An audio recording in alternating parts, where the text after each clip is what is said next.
Polio is a virus that has affected many people all throughout history.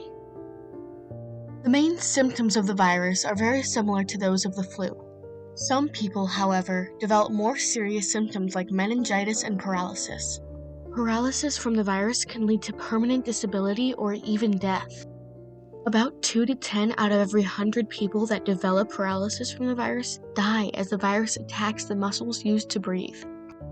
Polio epidemics broke out in America from 1948 through 1955.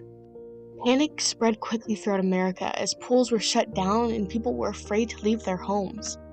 The warm summers were especially tough as the virus thrived during these warm times. In 1952, about 60,000 children were infected by the virus. Thousands of them were paralyzed, and more than 3,000 children died. It was becoming blatantly obvious that, without a cure, the polio virus would continue infecting more and more people. One of the first devices made to help people who were paralyzed due to polio was the iron lung. The iron lung was made to manually breathe for the patients, as the muscles they used to breathe were paralyzed.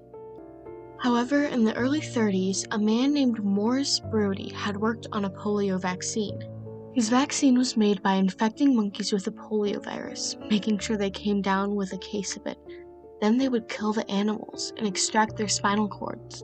They mashed the tissue into a pulp and mixed it with formalin, which was a 31% dilution of formaldehyde. The vaccine was initially thought to be a success, so they injected around 20,000 people with the vaccine. However, what was initially thought to be a 100% success rate quickly fell as some of the kids soon came down with polio. Of the 12 kids that came down with polio, 6 of them died. The others that didn't contract polio developed abscesses at the site of injection. All of the children that were perfectly well before the vaccine were now sick with either polio or other reactions to the vaccine. The vaccine was quick to be deemed a menace and immediately shut down.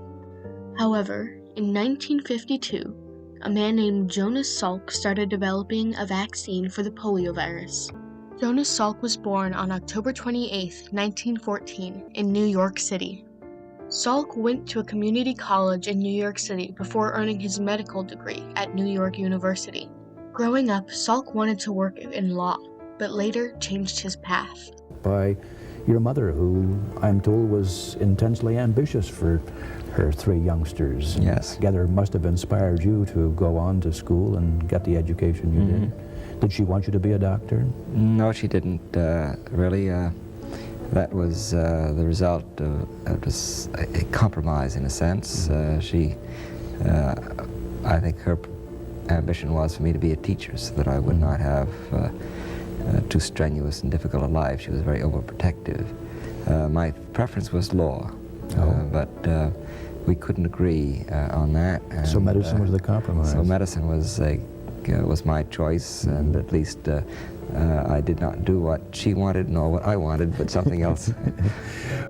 Salk's passion was always in researching medicines. And then to NYU Medical School, without the intention of practicing, I gather. Never. I had always been interested in research as a career.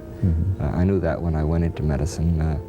Salk was an intern at Mount Sinai Hospital, where he studied flu viruses with Dr. Thomas Francis Jr. Salk later went to Pittsburgh, where he was asked to work on identifying different types of polio. Within a few months after I arrived in Pittsburgh, I was visited by the director of the research of the National Foundation for Infantile Paralysis, asking if I would be willing to participate in a program on typing polioviruses. Well, I'd had no experience in working with polio, but this provided me with an opportunity, just as the work on influenza did. And so I seized upon that opportunity. After much research into the polio virus, Salk figured he was capable of making a vaccine. Salk was determined to create a vaccine using a killed form of the virus, something never done before. In the course of that work, it became obvious to me that we had the ways and means for moving ahead toward vaccine development because of new discoveries that were made. We knew there were 3 types of virus. Anders Weller and Robbins at Harvard had just grown virus in tissue culture. And so I didn't delay, didn't waste any time. We just picked up these methods and techniques and began to advance them even farther ahead than those who initiated the work. And by putting the bits and pieces together, I moved very quickly into studies in animals and then in humans. The reason for pursuing the idea of a kill virus vaccine is very simple. Before the work on influenza, the effective vaccines were those made with what we call attenuated or so-called weakened viruses. They have the capacity to infect, but they're less likely to cause disease.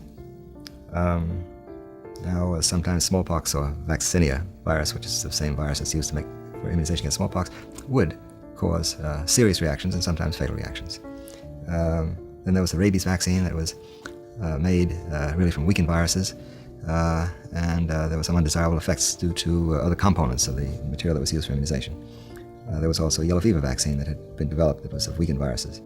Salk eventually discovered that using formaldehyde would kill the poliovirus without destroying its antigenic properties. There was a moment at which we recognized that an antibody response had been produced in human subjects. That was in September of 1952. We saw what I call the flicker of antibody response, which then was real and substantial. And so that was the first evidence in the human subject that we were able to do in humans what we could do in animals. It was nice to know that we were on the right track, and it was the encouraging sign, and it sort of opened the way, and it's like seeing the light, you might say, that said, let's go on as quickly as we can. Salk's poliovirus vaccine was approved for general use in 1955, and Salk became a national hero. Many people were vaccinated with Salk's vaccine, and the number of polio cases drastically dropped. Shortly after, in 1957, Dr. Sabin created an oral vaccine for polio. Because of how cheap this vaccine was to produce, it allowed for people all over the world to get vaccinated for polio. The creation of the polio vaccine sparked research into many different vaccines. Today, polio is considered completely eradicated in America, and people continue to spread the vaccine across all countries. The polio vaccine has saved thousands of lives and continues to save lives worldwide.